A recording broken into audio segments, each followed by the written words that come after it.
iteka n'umunezero ntangere vyo gusubira kubana namwe banywanyi bacu mubana natwe mu makuru n'ibiganiro vya misi yose tubandanya gushikiriza kuri nombonesha kure yacu kandi yanyu muhuza TV.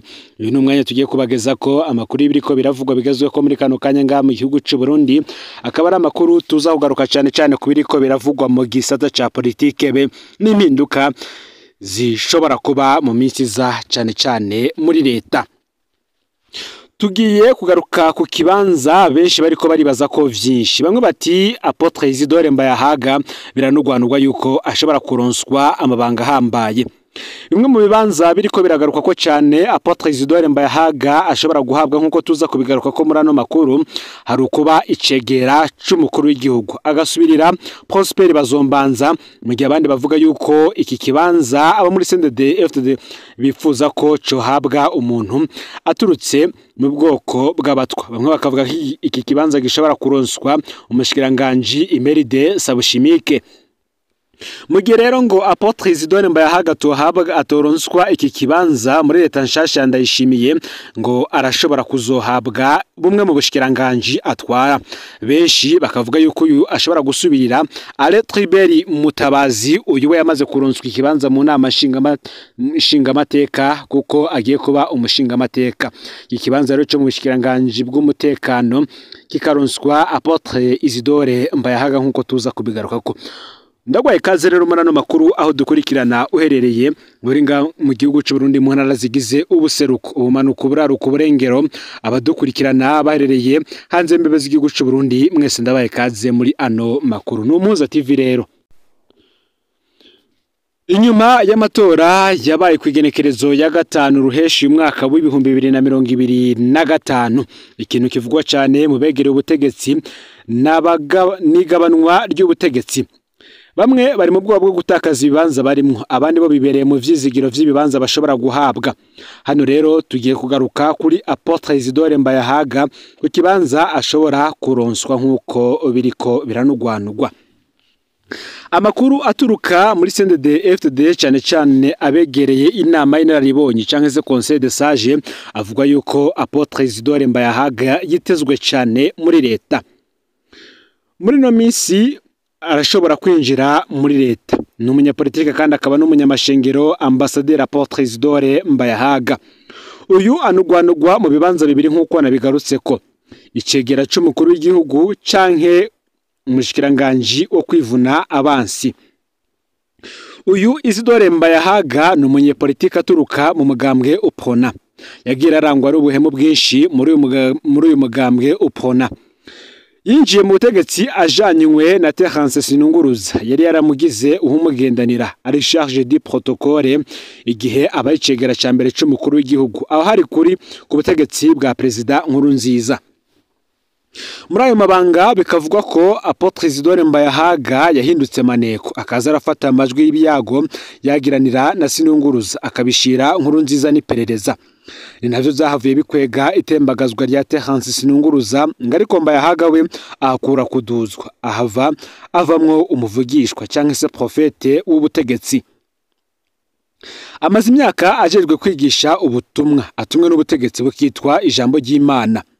Hazamwo kandi n'ivyo gutuka abatavuga rumwe n'ubutegetsi biciye mu nyigisho z'ijambo ry'Imana, gutuka CNDD-FDD badahuza n'umukuru w'igihugu, gutuka ibindi bihugu bikaba biri mu butumwa Apotre Isidore Mbayahaga yama atanga. Mu matora yabaye mu mwaka w'ibihumbi 2020 y'umukuru w'igihugu, aho Variston Ndayishimiye yarahanganye n'indi migambwe, Isidore Mbayahaga yahemukiye Gaston Sindimwe bari basangiye amabanga menshi bakoranye n'iperereza maze ahamagarira abaprona gutora umukandida wa CNDD-FDD kandi abikora yambaye umwambaro wa UPRONA. Mu ntango z'umwaka za myandagaro umwaka w'ibihumbi 2022, Mbayahaga yari umushitsi w'iteka mu birori vyo kugurura ikirimba gishasha ca General Arengiyome Bunyoni. Yoba ari nawe yagisengeye kuri uyo munsi. Mu vy'ukuri ngo muri ivyo birori yari ijisho rya Variston Ndayishimiye nkuko amakuru abivuga. Mu minsi yakurikiye niwe yatumwe kwigisha ubutumwa buteguza ikombagwa rya Bunyoni. Niwe yasigura ko atamahasa abaho mu butegetsi. Ahandi naho agereranya Bunyoni n'ikinyoni bita igifyotingo cari gitovye isoko.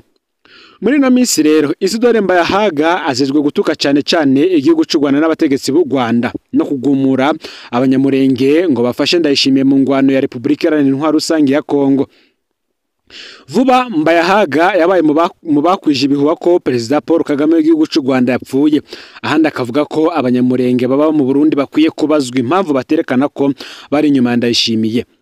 Igenwa rya Mbayahaga rero benshi bakavuga ko rizoba nk'agashimwe gahawe umugiriyo, ni ukuvuga ujeje gushimagiza wa Ndayishimiye.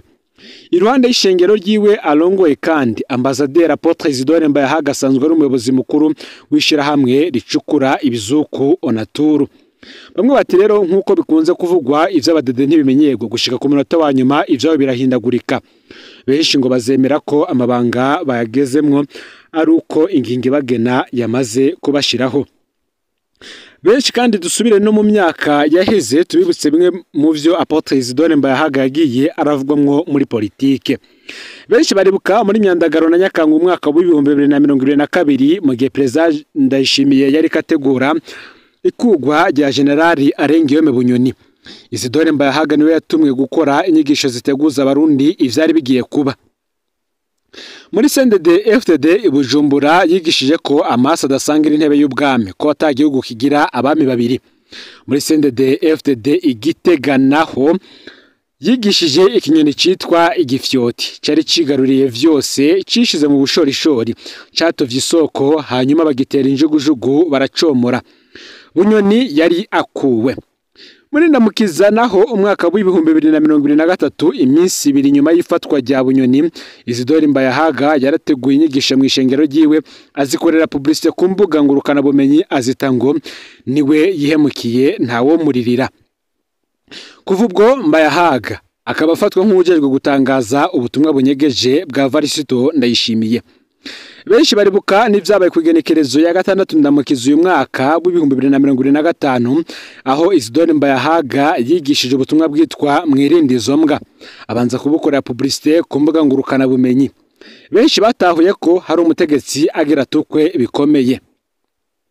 Ico gihe mu butumwa yatanze Isidore Mbayahaga yavuze umuntu yegere cyane umwami yahengereye hari utugorane mu gihugu atangura kuvuga nabo mwami.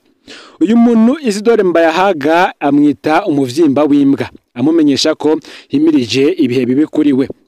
Mbayahaga bamwe bakanamufata nk'umushikiriza bitutsi wa Ndayishimiye ku bakuru. Abumvise ubwo butumwa bahiganwa gutora uyu muntu yaragiye kubona ibara. Ico gihe benshi bavuga ko atawundi ari umushikiranganje wa mbere Gervais Nderakobuca wenye nasanzwe azi neza ko nawe ari mu bihe bitoroshe. Abandi bati ndi kuri yo ariko we akabasa n'uwarusimvye. Mbayahaga kandi saba abanyepolitike gusa yagiye aravuga ko kuko nubundi mu minsi iheze mu kwezi kwa Rusama naho hagaragaye ivyavuga yuko ubuzima bwa Gasosi nimwo bushobora kubangamirwa. Mbayahaga wewe yarahejeje ngo kumugurisha.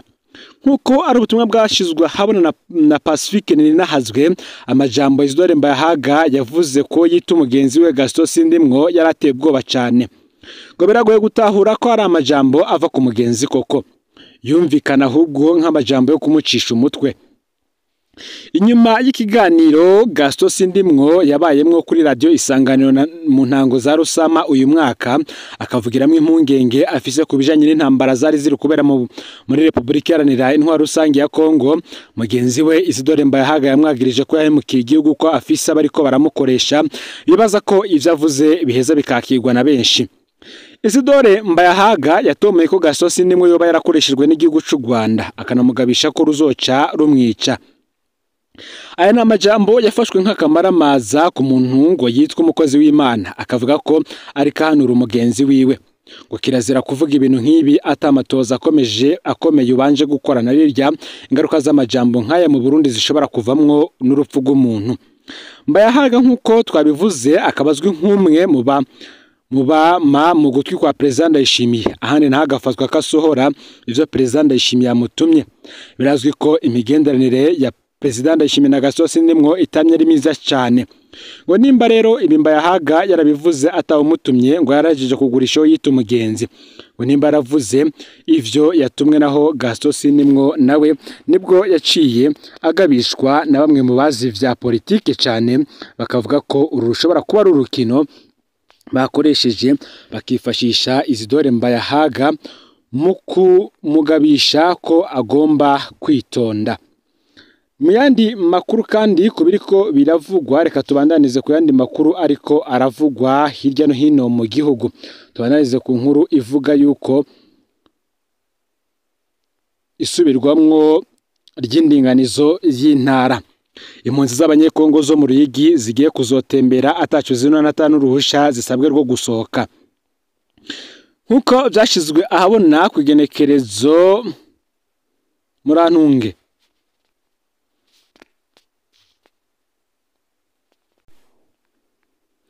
Nkuko vyashizwe ahabona ku igenekerezo ya 10 mu Kakaro uyu mwaka bivuye ku mpinduka mu bijanye n'intwaro mu Burundi, impunzi z'abanyekongo zo makambi ya Nyankanda na Bwagiriza ziri mu buseruko bw'igihugu ngo buzigiye gushobora gutembera muri komine ya Ruyigi zitinona. Ngo n'impinduka ikomeye ishobora guheraheza amagorwa zarimwo yo kuzibuza umwidegemvyo wo gutembera. Gushika ubu izo mpunzi zategerezwa kwitwaza urusha rwo gusohoka mu ngendo zose zagira inyuma y'amakambi nubwo haba kuja mu isoko. Ariko kuva ayo makambi ashizwe muri komine Ruyigi iryo tegeko ntirizoba rigikurikizwa. Uti twahora tugira ubwoba bwo gusohoka atarusha rwanditse kuko imbonera kure zaduhagarika ku migozi. Ubu dufise ikarata yacu y'impunzi turashobora kugenda atangorane, niko Ariel impunzi y'Ibwagiriza agaragaza umunezero. Hisunzwe ingingo ya 70 y'amategeko agenga impunzi mu Burundi, umuntu wese w'impunzi ararekuriwe gutembera muri komine bamwo yerekanye ikarata yiwe y'impunzi muranga. Bamwe bakavuga kandi ko hari amabi aguma yisubiriza.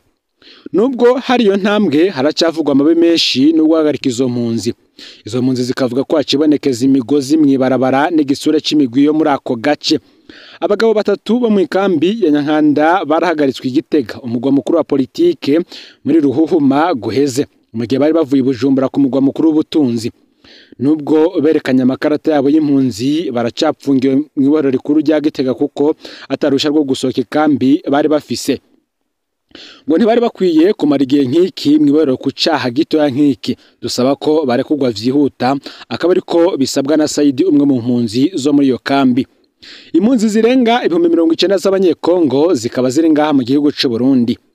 Amakambi ya Nyankanda na Bwagiriza arimo impunzi z'ababa 200 zigizwe nini n'abaturuka mu buseruko bwa Kongo. Burundi kandi bukaba buhaye indari impunzi z'abanyekongo zirenga 90 ziri ahanini mu ntara zo mu buseruko. Iyo ntambwe rero mu vy'amategeko ikurikirana n'impinduka mu bijanye n'indinganizo iriko iraba mu vy'intwari nyuma y'amatora y'abashinga amateka n'abantu b'amakomine yabaye muri Ruheshi uyu mwaka. Burundi bukaba bugizwe n'intara zitanu zahora ari 18 n'amakomine 42 yahora ari 119. Amazone nayo yavuye ku mazone 339 aja kuri Murantunge. Amazone yavuye ku 339 aja kuri 447. Imitumba nayo iva ku 2910 ija ku 3337. Mu gihe rero izo mpinduka zoroshe umwidegemvyo w'impunzi zisaba ko amategeko yo kubarizwa ku rubuga akanahagarikwa intambamyi ku rubuga zituma izo mpunzi zigira ingorane zo kwisanzura mu ngendo zigira nk'uko zozo zibishikiriza. Nkuko kandi biriko biravugwa mu ntara Cankuzo naho ibintu ntivyoroshe. Cankuzo bari mu gahinda inyuma yuko ari umukenyezi yatowe yishwe nabi mu mirima y'imiceri, umugabo we agakekwaho ubwo bubisha. Kwigenekerezo y'icenda mu Kakaro uyu mwaka, umukenyezi afise imyaka yababa 55 yaratowe ikiziga mu gatondo ko ku munsi wa gatatu mu mirima y'imiceri mu mwonga wo mu mutumba wa Nyabisindu komine Cankuzo mu buseruko bw'igihugu. Ikiziga ciwe cyari kibimenyetso biboneka ko yahohotewe cyane. Amatoza ya mbere akerekana ko yaba yarishwe no bubakanye. Uwo mugabo wiwe ubu ariko arabazwa n'igipolisi. kubwo babibonye uwo muhisi yoba ngo yarasambanijwe mu nyuma aratemagurwa ibihimba imbere yo gutabwa mu murima w'umuceri. Amaraso menshi yarasanzwe hampande y'ikiziga ciwe bigatuma yobaza ko yoba yarakubaguwe birengeje. Umugabo wiwe rero kuri ubu ariko arakurikiranwa n'igipolisi. Umukuru w'umutumba Nyabisindu aremeza ko amatoza ya mbere avuga ko uwikekwa wa mbere ari Ezekiyeli umugabo wo muhisi ariko arabazwa n'igipolisi.